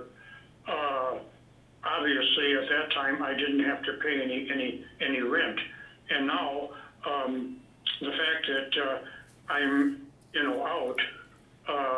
Well, now I have additional rent expenses here, but I'm able to rent an apartment, which the landlord person that was in my information that was sent to you, she's that I can rent, and she gave and how am I going to say this? Oh, she said once if you get approved, she said, would you be able to afford the apartment? And I said yes. Yes, I'm sure I would. No, my question is where you're currently living, in North Monroe at the Village Inn, that would be a pretty expensive place to stay. Well, yes, it is. Yes, I'm sorry. Go ahead. I just want to know how you're affording that. If you've been there since April, you said? Well, the point of it all is right now, I am just about out of the money I would need to be able to continue to stay here. And then, then I don't know what I would do then. I'm, as you can tell, I'm an older person. I'm alone, but I can't rely on anyone else to be able to give me any assistance with regard to what I would be. So until the time that I can move into the apartment over here, it isn't very far from from where I've been staying here. In fact, I think you have your request there is at 1115 Cherry Street, and I think they marked at apartment 9. And so once I can, and the landlady there, she said I can show you once you get an approval. She said then call me, and she said the apartment, she said is vacant, and she said I can show you the apartment then, so you see what it's like. I have a question. Yes. We can go back. You were last before the board, November 2018. Mm-hmm. You just said you were incarcerated last year. Well, yes, because, well, apparently it was called to my parole or my probation officer at that time, seemed to think that I had violated my probation, which was never my intention, that I intended to do this. And I tried to explain that I was having a meal one time over at the Bay Restaurant over on Military, and I was paying my bill, and this young man was standing there, and he just said to me, he said, hello, and I just said, hello. I didn't know him, he didn't know me from anybody, and he just proceeded to tell me that he was the owner's nephew, and he was going to be doing some maintenance work around there. Well, I said, I know they always need help to have work done here, and pretty much that was the thing is someone there was aware that I was on the offender registry, and they reported this. Well, I wasn't my assumption was that even though that happened, my probation officer never revoked me because he didn't believe that this was something, technically it was something that I guess we'd consider a violation. Like I said, I never intended by anything to violate my probation, but it was for that reason. Because this occurred, even though my probation was never revoked, that I was that I was, he put me in jail. And But sir, Mr. Yes. Thomas, it's irrelevant whether you intended to violate. What matters is if you factually violated, okay? And were you told by your probation officer you were not supposed to have any contact with any people under the age of 18? Well, yes, I mean, I knew that, but the point is, it was not an intent, I know what you're saying, it was never an intended contact. I mean, all I did was what I thought was simply a fair or the human thing when this young man said hello to me, that I should have just, ignored him and walked away or something. Because I was paying my bill there for my meal, and I just said, well, hello, and that was, I mean, it was never anything by way I was involved with the person or had done anything else would have constituted a serious violation. So I'm looking at what was technically the case, and as you just indicated, but I just thought it was only the fair and the just and the human thing to do was at least to say hello at least to respond by saying hello. I mean, I had no contact with him in any way. I didn't know him. He didn't know me. It was all in that way very anonymous, That's concerning to me, that you don't consider it a violation. Because it's concerning to me that you did not consider this a violation when it's clear if you are a sex offender and if you have been ordered not to have any contact at all, no conversations, nothing, with someone under the age of 18, if you're going to second guess what that means, then that means you're more likely to violate the condition of your probation or parole. Also, is that the only violation, or did you have additional violations? There was something earlier on with my first probation officer that he said I had taken a friend of mine and his daughter over to the Tundra Lodge where they were going to use the pool over there. Well, somehow the little girl's father was already his case was such that he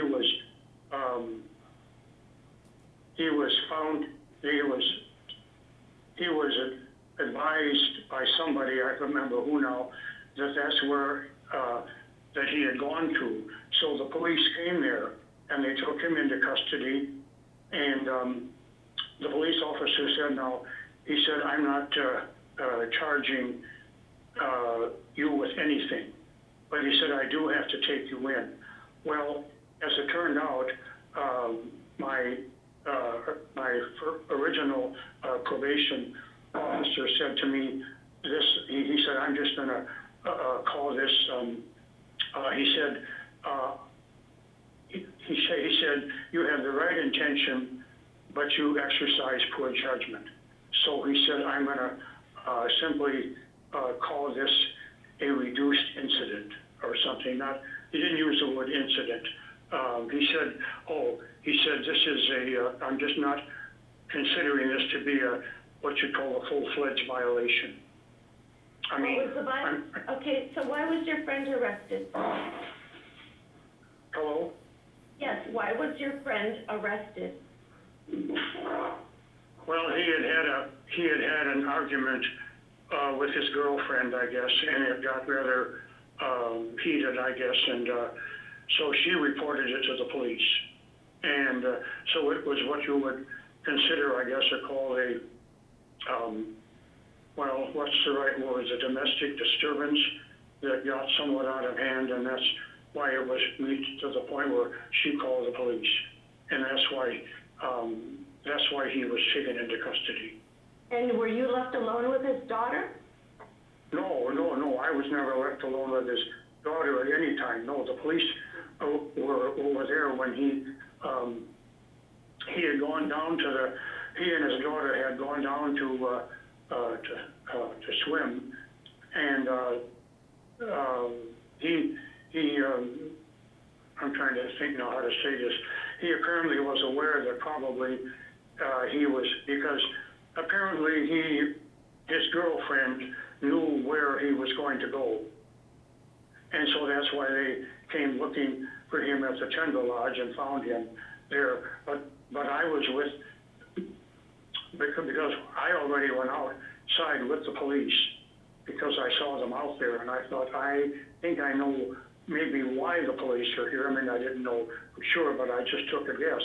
And then pretty soon they came out, they went in or he came out with his daughter, and they took him into custody. But it never, at any time was I alone with his daughter. I was, from the very start of all this, I was with the police all the time. But you were told by your probation officer that you were not supposed to be around this man's daughter, correct? Well, I wasn't, well, no, I mean, it was, I didn't realize that there was anything that I had done that was wrong simply because she was with her father, you know? And as a parent, I figured. Okay. I'm sorry? I'll just say this. I can tell you right now that, Mr. Thomas, how long were you back in custody? You mean, you mean, well, I was in jail there until I was released back in October of last year. How long was that? Oh, the period of time? Yeah. Oh, I was in there until my probation was ended, which was 9 months. Okay. And I had... This is my concern. I am not comfortable having incomplete information because if I remember correctly, and my memory is pretty good with this particular one, is that Mr. Thomas was in his residence for the underlying offense and was exposing himself to young children that were walking by. And it's pretty clear that our probation officers and parole agents make it pretty clear you are not supposed to be around children under the age of 18 at all. None of this information about the violation appeared in the paperwork that we were given. It's not even in the record.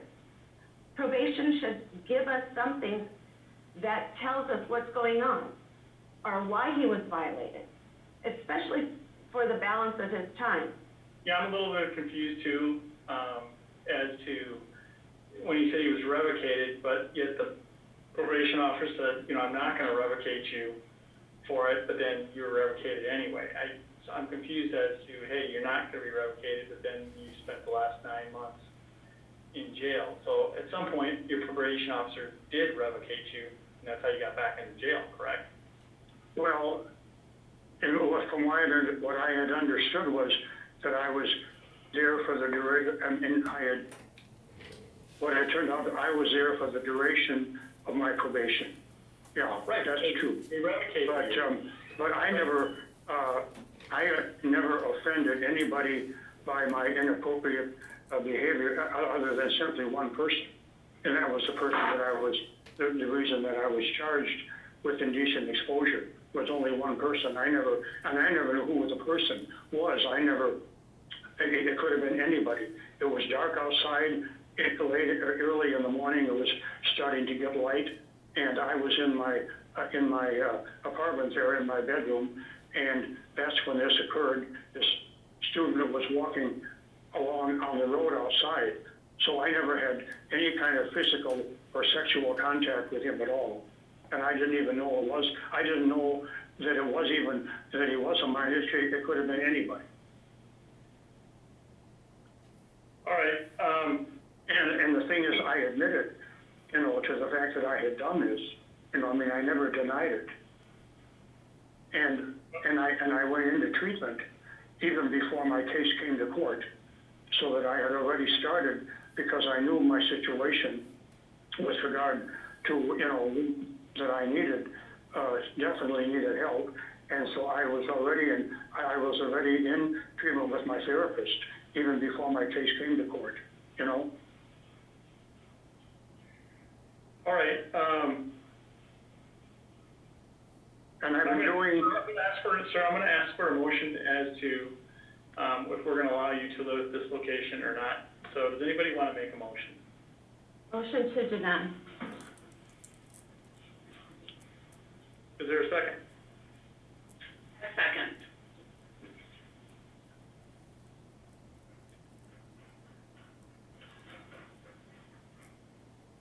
All right, so again, this is a motion to deny, so a yes is to deny.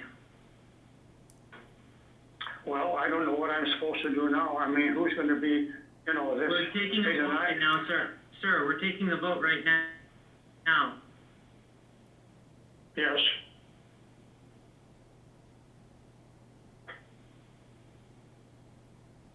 Motion to deny passes 4-1.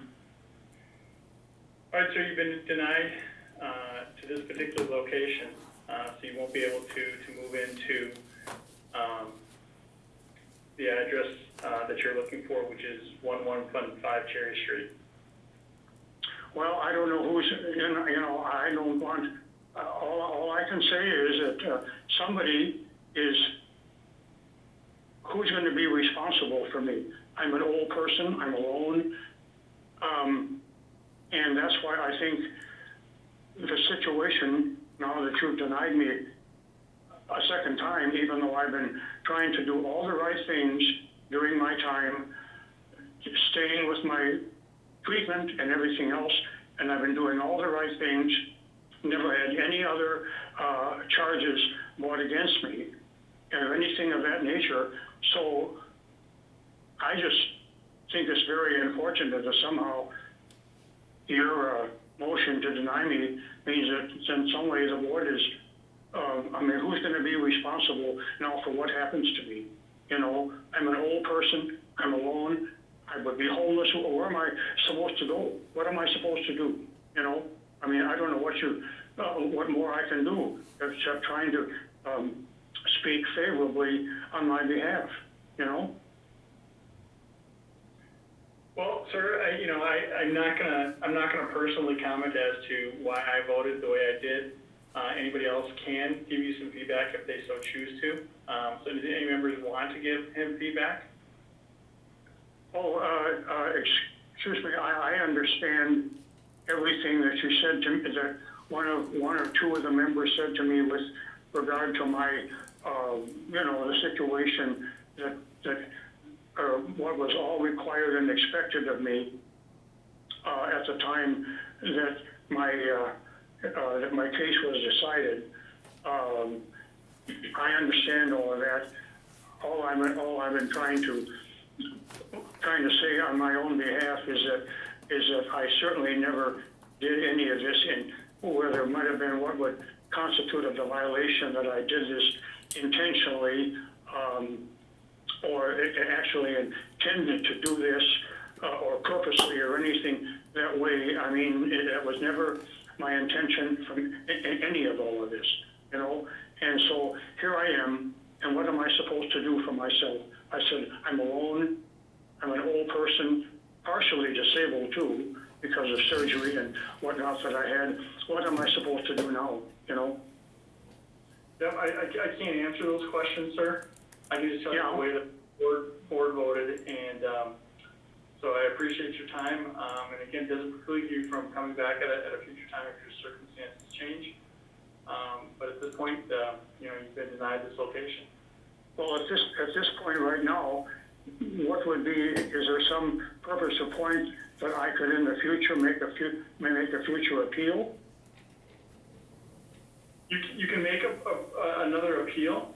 I think you have to bring proper documentation. I think, Melissa really went into a great deal of detail trying to understand your revocations and what they occurred, but yet there's no documentation as to why they really occurred. And, and I think that's part of the issue when we can't verify what you're telling us. And the last time you came before us, we felt that you weren't completely accurate in your statements. There's just a level here that, we need to see the documentation as to what has happened and why it's happened, and then we would go from there. But that's all. Well, I don't know, all I can say is about the ignorance on my part with regard to having not mentioned something that, some charges that were dropped. That was never done by me intentionally. I simply wasn't kind of given the proper legal advice that I should have been by my attorney. That was my issue with regard to that point. You know, if he had told me this, I would have certainly acknowledged these other, you know. Continue the conversation, because we kind of, I've taken enough time to talk to you. I know. Sitting, so I appreciate your time, but we have to move on. Well, is there something else I need to do that would be maybe making any a point to make an appeal, a further appeal? What you would need from me? Again, sir, I think, you know, you gotta bring the proper documentation that fully explains your case from beginning to end. I mean, that's the first thing. And that documentation has to tell us why you were revoked, you know, and what the circumstances were around it, that we have a more complete record. That's the first thing, I think. Okay, well, I can let you know, like I said, my probation officer never explicitly said to me that you have been revoked. Now, my understanding was, if that was the case, he would have said that explicitly to me, but he never did, you know? So I don't know. That confuses me. That confuses me too. Don't go into this anymore. I mean, you're gonna have to find this out. You know, this board didn't put you in this situation. You put yourself in these situations. And we're trying to go with the most accurate piece of information that we have to make a decision. Well, it was only a one-time situation. It wasn't something that had gone on for a long period of time or anything like that. So I don't know where I would begin and end at this point, you know? That's... Mr. Thomas, we're not able to give you any advice, okay? And and the statements I made are in the record, and this, so there's nothing really we can say. You've been denied, and if you have changed circumstances, then you can submit another appeal, but until then, you're still denied. Yeah, well, I don't know what else to say or do. I don't either, so there's nothing else that we can say, okay? Thank you. Bye. We need to move on to the next item. So our next meeting date is October 14th at 4 p.m. Something else, oh, We still had something, discussion. Oh, I'm sorry, regarding the criteria for scheduling 2 meetings in a month? Yes. about, There's been, so what's that about? Are we gonna go to 2, like, every 2 weeks? Is that what you're saying, or? Who put this on the agenda, first of all? I did, this is Deanna. We've been getting a lot of applications. So we were doing this to address the concerns about meetings where we have like 12, 13, 14 people on the agenda. Oh. Is there a situation, or do we want to have criteria in place so that if we hit a certain threshold, that we're going to spill over into a much shorter second meeting, or do we want to just have it pile on and have it be a marathon session? Well, what happens once we go back to the meetings in the office? That's part of this discussion. Yeah. The senior staff did discuss the phase 2. Who knows if that's going to happen this year? Who knows if it's going to be early next year? Oh, you're frozen. Here, but once we go back, I'll be going to these meetings from council chambers to allow for better distancing. So in that situation, we would have a conflict with the room schedule, and we may have to shift the meeting date to like the 3rd Wednesday of the month instead of the 2nd Wednesday of the month. It's all fluid, and we'll have to kind of take it as it comes. Obviously, I wouldn't want to change anything last minute on the board because, I mean, we all anticipate the 2nd Wednesday of the month. But if that happens... I'd like to suggest the following. I'm not I'm not in favor of adding a second meeting, but I think what, I think in terms of the number of people on our agenda, I think it's broken down into two different buckets. One is obviously the people that are first-time appliers. They actually take, obviously, much more time to go through their particular cases. And then the people that are coming back, those, we dispose of those cases relatively quickly. So I would kind of see that what we should do is say, this is how many new cases we're going to take, and then allow anything more than that essentially to be taken by people that come back. And I think then, you know, we would essentially, you know, limit our time within these meetings to an hour and a half or so in that range, which I think everybody's like, hey, that's enough time. So I'd rather see us limit the number of new cases, and then secondary cases where we add back, those can flow in and out in terms of the number that we would have. Anybody have some thoughts to that suggestion? I agree. Oh, go ahead, Heidi. So are you saying you would be in favor of having a second meeting only for the returns? No, it'd be all done in one meeting, but let's say we limit new cases to no more than 5, and then if we have 6 returning, well, those we dispose of pretty quickly, so they don't add a lot of time to our agenda. But when we get a new case, it takes anywhere from 20 minutes to 40 minutes to get through a new case. So I think we should limit those and only have one meeting, but limit those on the agenda to a certain number, and then the rest we'll take in terms of secondary cases where we're hearing them for the second time. So what do we do? Say we draw the threshold at 4 or 5 new cases. If we get a 5th or a 6th case, are we holding those over to the next month? I mean, is it going that would be the thought, yeah. I think that. I don't either. No, I don't either. Because these people, literally, majority of them would be homeless. Right. I mean, and we don't know what their circumstances are. Maybe they're, you know, it's not anything they did that they're looking for a new place, you know. I'm in favor of just keeping it the once a month, and it's gonna be, you know, whatever the time is gonna be the time. But if we conflict? Yeah, What we do right now? No, once we go back, once we go back to City Hall, we don't have an open end time. There is another meeting before us and another meeting after us in council chambers. So we would have a conflict unless we shifted to either the 1st or the 3rd Wednesday of the month. Right now, the 2nd and I think it's just the 2nd Wednesday of the month is where the conflict is. I'm okay with changing the date to either the 1st or the 3rd week. I mean, that doesn't bother me. Don't either. I would okay with prefer that. the 3rd week. I prefer the 3rd week. because parking ticket day is the first Tuesday of the month. So oh, sorry. Back to back. No bueno for me. So, okay. That's right for me. I mean, I don't have a problem moving it to the 3rd week. I mean, do we need to take a vote? Okay. When would it start? Or That was my question. It's up to whenever the city goes to phase 2 of reopening, which doesn't sound like it's going to happen anytime soon. Maybe as soon as late October, but I'm not too optimistic about that. So we'd have plenty of notice.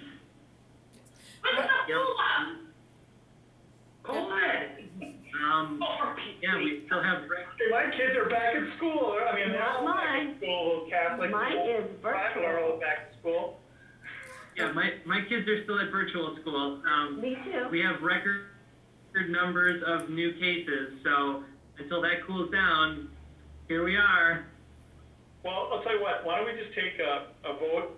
I'm gonna make a motion to move our meetings from the 2nd week of the month, 2nd Wednesday of the month, to the 3rd of the month, when the city allows us to move back to a regular in-person session.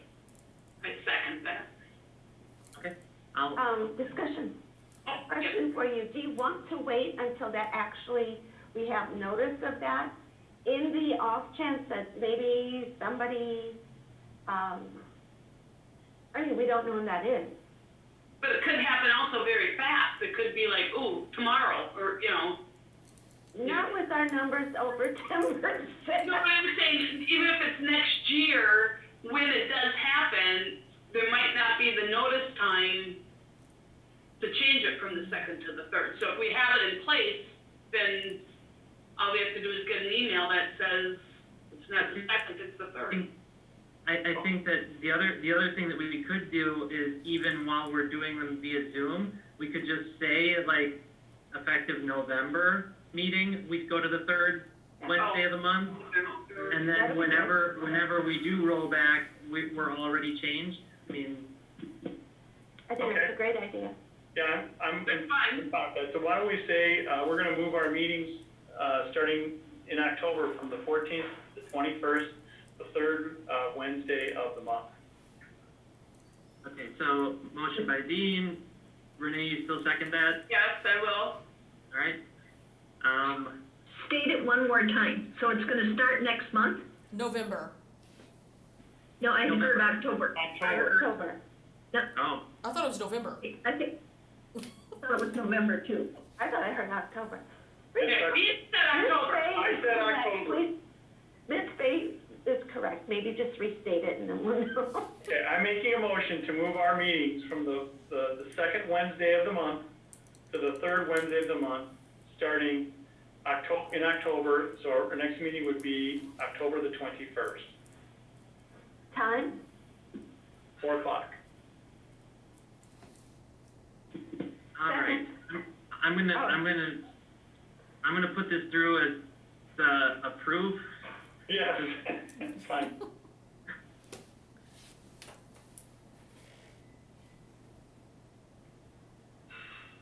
Okay, so we've cornered that agenda item. I just need a motion to end this meeting.